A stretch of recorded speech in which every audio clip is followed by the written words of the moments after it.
One of the primary references in history when people think of iconoclasm is the Eastern Roman Empire and the kind of multi-century long struggle concerning, Iconodulia and iconoclasm. And iconoclasm is basically people who think that images or kind of constructions or artifacts shouldn't be used as a kind of as an aid of worship because they say that it gives way to idolatry or it can serve to distract from true worship in their eyes. And iconodules are people who are take the opposite stance and say that these kind of aids and references, whether they be icons or certain kinds of music or and so on, should be used and are valid forms of worship. And most apostolic Christianity kind of like historically is kind of sided with the iconodual position. So, for instance, the Catholic Church has is kind of tacitly um, iconodualistic, and the Eastern churches are like that. They have very ornate icons. Both of them. The Catholic Church has a huge patron of various artistic movements and sculptors throughout the years. But and because of that, it's kind of like a somewhat of a settled question, right? Because like this is a problem from like I don't know like the 900s and 500s, and we're in like you know 2022, so it's like kind of a an outdated problem in some sense. But in between that time, a very powerful force that swept through Western Europe was Protestantism, and that brought out iconoclasm again, and they the kind of motivations behind that kind of thing is because obviously because of the connection with the various sects of Christianity. Some people kind of view it as a kind of, depending on your denomination, that's essentially what determines what, side you take. So if you're Protestant, you kind of have more, you can be like iconoclastic or you can be iconodual. But if you're like Catholic or you're, Orthodox or whatever kind of apostolic or kind of traditional Christian, denomination, you're kind of necessarily forced to be, an iconodual. But there's various church fathers and theologians or whatever that have like fairly iconoclastic dispositions, and even just on a personal level, people today can actually kind of fall in either camp, and it's not necessarily as cut and dry as like a lot of people kind of make it out to be, just because it was like solved in 900 80 or something like that. And so the kind of motivation for iconoclasm is the it's trying to prevent the kind of fall into idolatry, and obviously that's a very sincere religious sentiment. There's nothing like malicious about saying that I don't want I don't want my fellow brothers or whatever to become enthralled by idols or things that don't matter. And obviously the Bible says you shouldn't worship false idols and false gods and stuff like that. And the Israelites were punished for worshiping the golden calf and stuff like that. So obviously idolatry is bad. And so iconoclasm, if you just say that we're just not going to represent God or whatever, that's just a kind of a somewhat cut and dry way to solve the problem. And so the other side is like with iconodules. Well, the reason why iconodulia kind of is also important is that instead of rather than trying to kind of prevent idolatry, they want to emphasize the kind of they want to kind of like um, allow people to more easily remember and more easily connect with God or whatever the idea is. And so if you have a kind of like it could be a figurine, it could be a sculpture, it could be a painting or whatever. They say that even though they use the aid, whether it's like music or a statue or whatever, they're essentially saying that it's kind of like it's simply just an aid for them to kind of do to as like worship or to connect or something like that. and that they can actually still maintain, the distinction between like the icon and, like the representation and what it's supposed to represent, right? And iconoclasts say that, anytime that you have that kind of situation where you have like an icon or you have a kind of representation, that it somewhat inevitably leads to, idolatry in some sense. And when the Protestants were kind of like ransacking like churches across like Europe, or you know yeah, like Catholic churches, or stuff like that, they say that all this like gold and like ornate stuff, it's essentially kind of distracting, and it kind of takes away from the kind of true purpose of of true belief and true religion. And so it's a kind of both of those positions and or sentiments or dispositions are, they're both very pious, right? Because if the joy of God is so deep within you that you have to like make, you know you have to like chip stone and make paintings or make music because you're just so moved by the joy of the Lord or God, or whatever. It doesn't have to be like Christianity specifically, but of course, it's kind of natural that you would make songs about that, you make paintings about that, you would do things that remind you and kind of help other people also kind of get in that kind of mindset or mind or kind of feeling, right? But obviously, if people think that yeah, so it's like basically it's kind of like a long-standing his kind of argument, and I think that this also kind of has an analog within the kind of different movements that have arisen in Western art music. And so I'm essentially kind of connecting the Baroque period with the Iconodules, and the classical period with the Iconoclast. But I'm only using those in terms of as like general categories. Obviously, as you'll see that they kind of refer to other movements that aren't like those ones specifically. And so, like, when we think of like Baroque music, we think of a very kind of ornate and elaborate style, a huge amount of like embellishments, very kind of it's a kind of like a very vivacious style of music. It's a lot of moving parts. Very it's very energetic. Let's just put it that way. And when we think of classical music, we think of it's not that it's like so different from Baroque music, because every from the Baroque period onward, everything is basically like using 12 notes, and eventually equal temperament 12 notes. So it's like yeah. So it's like it's not like the notes are different or anything like that. It's just that the way that the organizing principle is much simpler than Baroque music. So for example, all our popular lullabies from the classical era are from the classical era, right? We don't have many, or I don't think any popular Baroque lullabies, right? Da da da da da da da, or like nursery rhymes, right? They're kind of all from the classical period, because it's like simpler, and we kind of you know it's also when like people started kind of getting pianos, and people started learning um like music was more kind of open in terms of like people that were playing. And so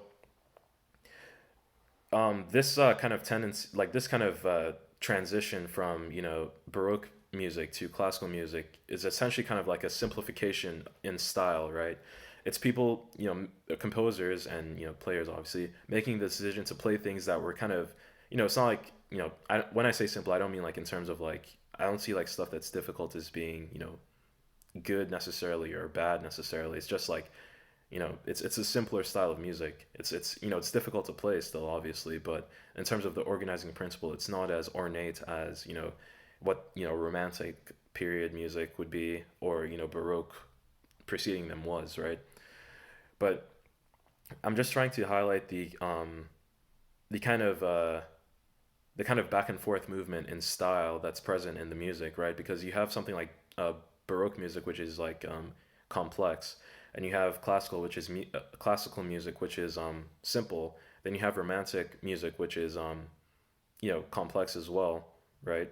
And then you also have like modern music that kind of uh, like impressionist music is also kind of, I just kind of like lump it in with romantic music. And then you also have like a different a turn with with stuff like serialism that would come later in the 20th century. And yeah, and it would basically kind of it's basically kind of in terms of like let's say the liveliness of the music. It's not as lively as like the romantic era, and it's basically kind of like a turn away from, in the same way that classical was a turn away from the Baroque. The kind of modern music was also a turn away from the Romantic era, but instead of kind of like just rehashing classical or the classical era, what they did was that they tried to make something new. And so what they kind of decided to do, the serialists, like Boulez or Webern or Schoenberg and people like that, is that they said that they're going to abandon tonality. And so basically, music that style of music or that era is extremely atonal, and someone who's like a who's like Western, who's been like kind of westernized musically, meaning that they listen to any like a lot of basically any music that you listen is kind of influenced by the Western tradition.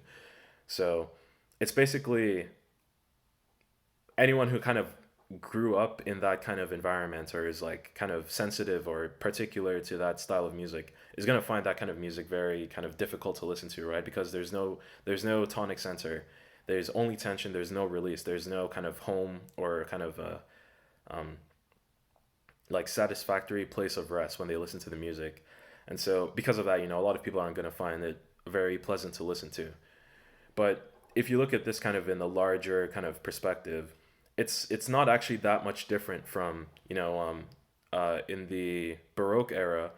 There was this kind of style of music called the Reiserchar, and Bach actually has like a fair number of Reiserchars, but and there's some aspects of this kind of like lack of kind of direct rhythm, like of strict or ordered rhythm that you would find in like the classical or even the Baroque or any other kind of era of music. Um, Not so much the Romantic, because the Romantic was kind of like a bit more how would you say, like it was a bit more kind of loose and not as strict with the kind of direct rhythm. Like for instance, like if you listen to Bach, you had Bach or Mozart, which are kind of from Bach from the Baroque and Mozart from the classical. Like there's a very strong sense of rhythm in the sense that even though like they don't have like drums, but like if you count the time signature, you're gonna find a very kind of regular sense of like the melodies are gonna conform to that, the chord changes are gonna conform to that. It's a very kind of it's a very kind of how would you say, it's very tied to the beat. Let's just put it that way. And so Ricer cars, even though they're from the Baroque era, which is like 1600s, 1500s, whatever. Like they still have there's this actual it's quite similar to the atonal music of the the 20th century, right? Even though there's like centuries between them, and the difference is that the Ricer car is kind of like explicitly looking for it's basically like it's supposed to try to find the tonal center, the tonic, but with like serialism or 12 tone music and stuff like that. It's explicitly saying that there is no tonal center. So it's kind of like taking something like old and kind of making it new, because like because they it's like they felt like what else is there to do. With jazz, it's like from at least to me, jazz and Baroque music are quite similar in that they're heavily embellished. Like obviously, there's a lot of ornamentation, and in both styles, and they're also very chromatic, right? And obviously, it's just sort of like romantic music as well. But the thing with jazz that's like different is that it's there's swing to it. It's not like the rhythm isn't as on the beat, right? There's like swing too. That's how it kind of stereotype jazz and like obviously the other genres of music as well. And yeah, so I think the it's important to kind of note the kind of changes that happen, with various like movements in various like musical movements, and even something like jazz itself. Like you have that kind of like back and forth between like bebop, post bop, and you know hard bop, and all the, I said in the wrong order, but like all the different like swinging back from complexity to simplicity to complexity.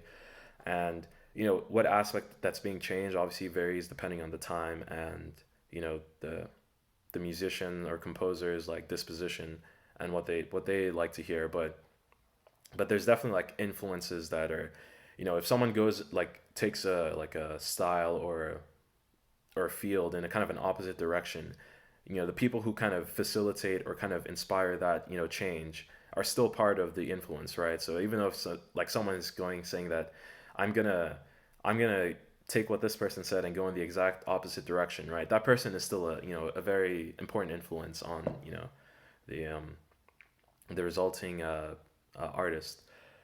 But yeah, and so like I'm not as familiar with like Western art or Western architecture, but I know that for like even within, let's say, the Roman Republic and Roman Empire, there's also this kind of like swing back and forth between like verism and like idealism, where you have like in the Roman Republic you have like if you look at statues or like busts of like people from the Roman Republic, like consuls and like high ranking people would get those all the time. And so if you look at them, you'd notice that they have like wrinkles, and they'd have like various like kind of imperfections that show age and show kind of wear and tear of the human. And they explicitly liked that kind of thing because it showed a sense of wisdom, and it showed power, and like that this person is like has been through a lot, and he's the wrinkles kind of show that he's done stuff, essentially, that he's not inexperienced. Whereas with like Octavian, he kind of ushered in um, this kind of idealism that's kind of like similar to what Greek statues are like, in the sense that they're somewhat like very clean. They look like boyish almost, like the Prima Porta. Um, I think that's like the famous statue of Octavian, where he has like his armor that has like the I think it's like supposed to be like a mythological design on the armor, and he's like standing with the spear or something like that. And yeah, if you look at his face and his hair, it's like everything's like perfect, like perfectly like his face is perfectly smooth. There's no wrinkles, and that's kind of like a stylistic choice. It's not like he actually kind of his face was like perfectly smooth and stuff like that, right? And so throughout the past the Republican period and in the empire, various emperors would have different preferences for, or different groups of emperors would have different preferences for certain aspects of their statues. Like you know I think Nero is the only of the Julio Claudians that has like a beard, because he was like a Hellenophile or something. But throughout, people would kind of show. I think like Vespasian had wrinkles and was kind of more similar to the kind of Republican period, where people valued like the wisdom. And then once you get to like the Antonines, they have smooth faces, kind of representative of like the Greek ideal, stuff like that. So it's kind of like, it's not like one style kind of supersedes and that it kind of like defeats the other. It's kind of more like just cultural trends or moods, rather than like kind of like a complete sublation of the previous style. And it's like that with music too, right? Because you know styles, like what's fashionable and what's in vogue, changes like all the time. And even within a genre, like between genres and within genres, it kind of has this kind of back and forth. And same thing with architecture and paintings. Again, I'm not as familiar with that compared to music, but I think that I know that, like not even referring to like explicit people trying to like revive stuff, like like I know there's neo-romantic paintings that try to kind of redo, in some sense, older styles, or neoclassical architecture, like the White House, for example, or buildings like that are kind of clearly inspired and built by like Greek proportions, or Roman, in a Roman style or whatever. But even something like Art Deco, which is like kind of people don't see that as kind of like a um, it's not an antiquated style, right? It's not like from you know BC times. It's not from like 500 BC or anything like that. But Art Deco would, in this kind of, separating the Baroque and the classical, it would be more Baroque, right? Because it's very like ornate and it's very ornate. It's very kind of elaborate. Lots of kind of minute details and minutia in the architecture, versus something like brutalism, which is like very it's literally just like geometric shapes. To Not to kind of insult anyone who likes that or the style, but if you're comparing the two, there's artistic differences between the two, and even like with music and obviously kind of the various arts I've kind of briefly outlined, the same thing actually kind of I would say the same thing kind of happened with like Western thought as well, because like prior to there's you could probably point to like several crises and like philosophical you know in the philosophical tradition, the Western philosophical tradition, but there's I think I'm of the mind that there's somewhat of a unity that used to exist in the Western mind that doesn't really exist in the present. So, for example, what I mean by that is that if you take different fields of like study, like you know, let's say physics, biology, chemistry, economics, philosophy, which basically just used to mean everything, but not like say natural philosophy, the moral sciences, so sociology, psychology, anything that ends in ology, and anything that's like X science, right?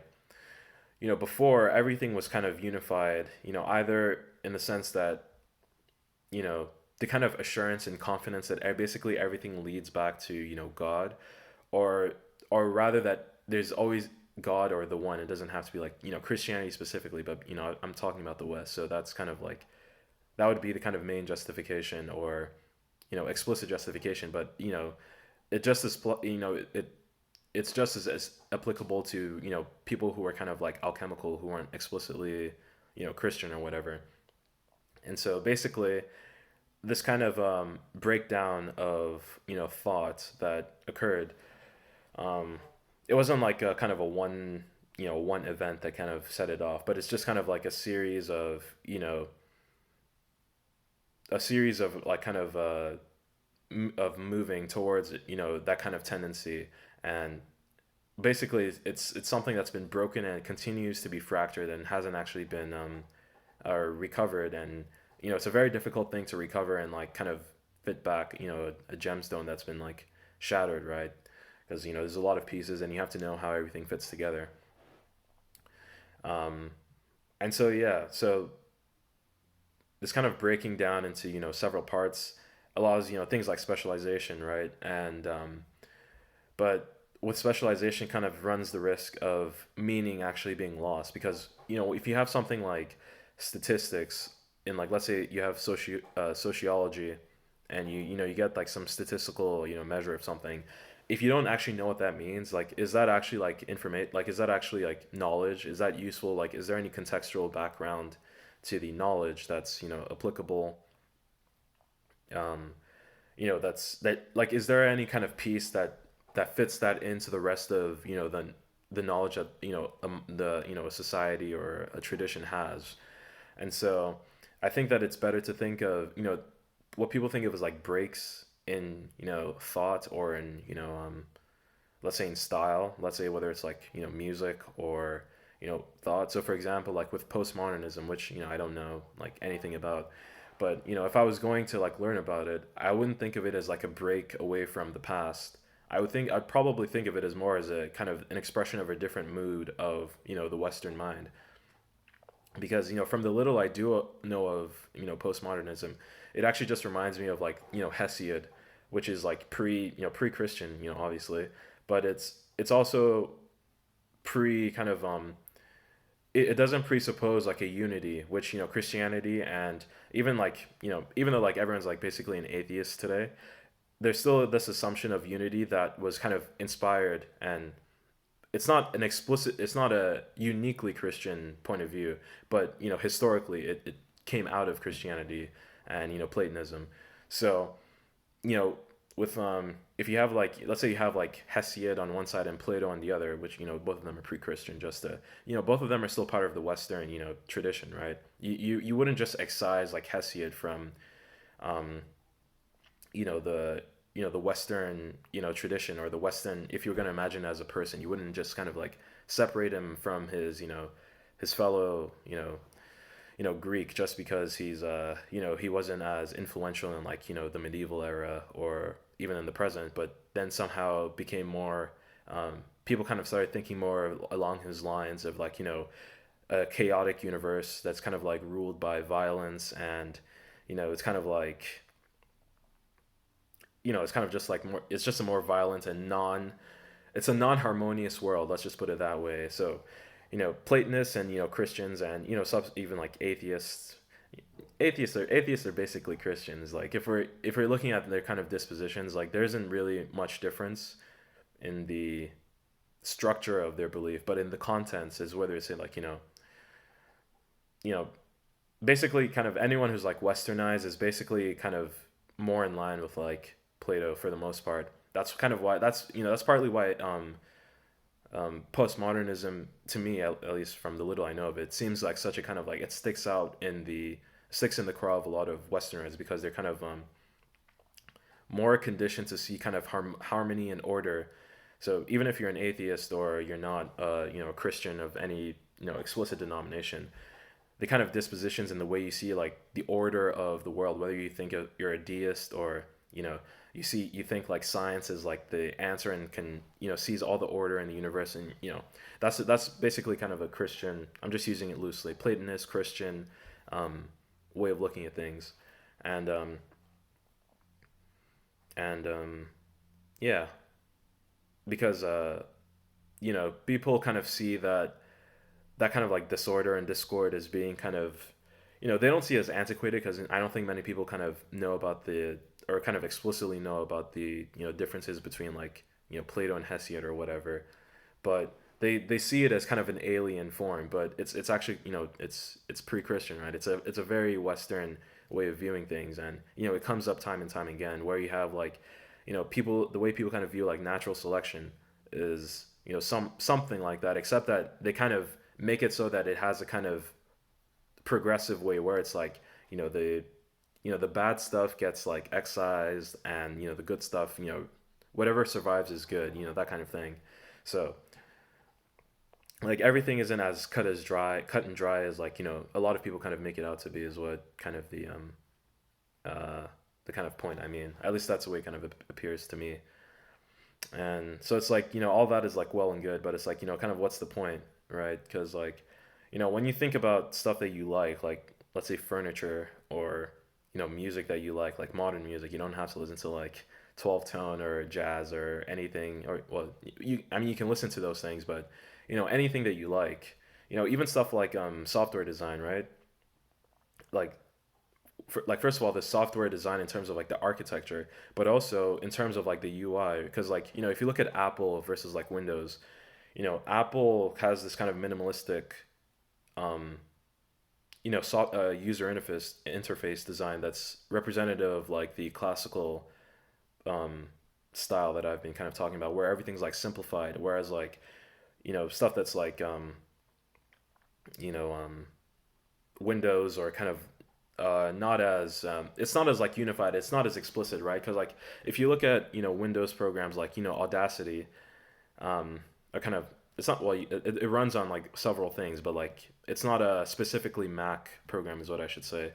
But if you look at Audacity and you compare it with like GarageBand, Audacity has like all these buttons in the top left, all these like search bars and all these kind of different things, whereas Mac is about like simplicity and appearance, and so it's like it's an aesthetic difference that kind of is reflected in all aspects of life. So it's not like you have to be kind of interested in furniture or music. It's kind of like these kind of tendencies are things that kind of appear in various they crop up in various places, And so when you think about things that you enjoy or things that you like or things that you like to see more of, like, you know, in identifying the aspects the of whatever it is that you're consuming that you like, you can have a better understanding of it, and that could, make it easier to find more things that you do like, or you can use it to find uh,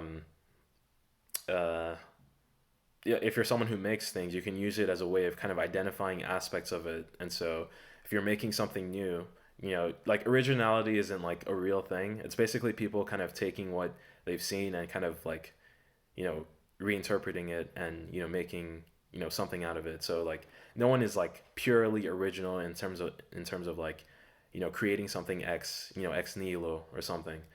People are always making stuff based on what they hear and what they experience. So yeah, so that's kind of the I guess the takeaway is that everything that you see around has like designing principles and artistic tendencies that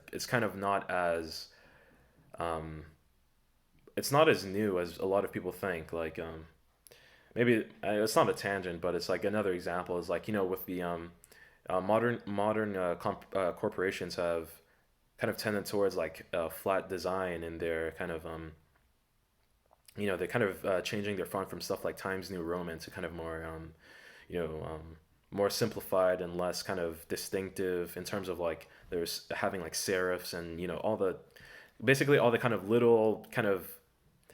you know little kind of fancy stuff that kind of would be representative of like earlier times or different things. And it's just like it's another kind of echo of this kind of back and forth between different artistic preferences. And I think that the connection between iconoclasm and iconodulia might seem kind of like ham-fisted, but ultimately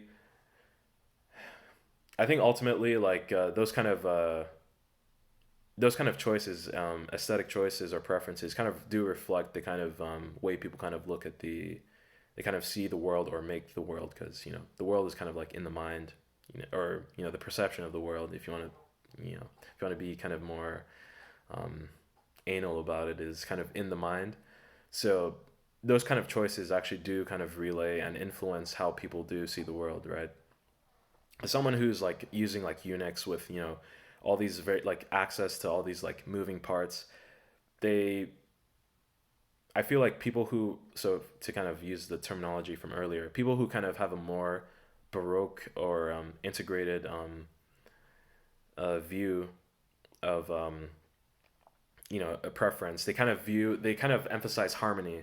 So philosophically, you'd say people like like Leibniz would be someone who would be like a baroque um, thinker in this kind of classification I'm using, because he emphasizes like the harmony and like still the like obviously he emphasizes like the unity of things, because everything is like influencing every other thing, but he emphasizes like the harmony between all things. And so likewise he says that essentially that knowledge is kind of like is essentially one thing, right? And people who kind of value are classical or simple, not in the sense of like an insult, but in terms of like you know it's reductionist in a way that's kind of like more, that it doesn't necessarily try to kind of explain everything, right? So like an example would be something like someone like I guess like like maybe like basically like people like modern people would be kind of more they kind of see everything as like distinct, like they basically kind of they view things as like atomic, right?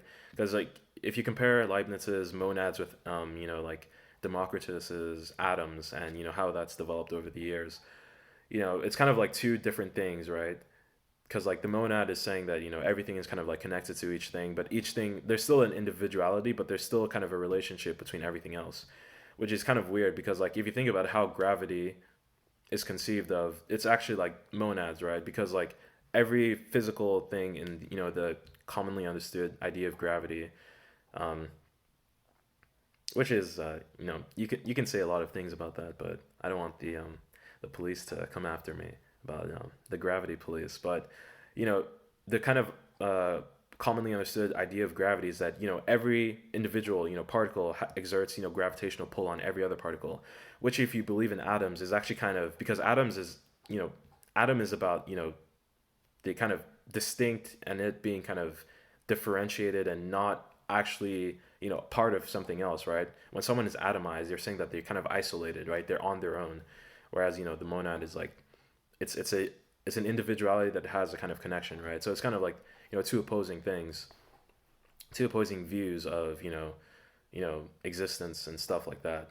And so I think that obviously people, a lot of people have different positions on the aesthetic preference and philosophical and religious preference, but I do think that the iconoclasm versus iconodual analogy is apt, because in terms of like just this idea of like simplifying, reducing or simplifying, but not necessarily in a um,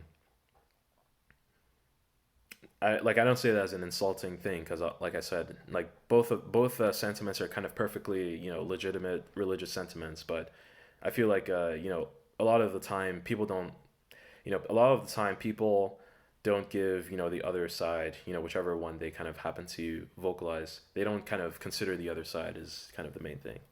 And I think that the comparison with like Western music and like Western arts is maybe could be an interesting way to think about it.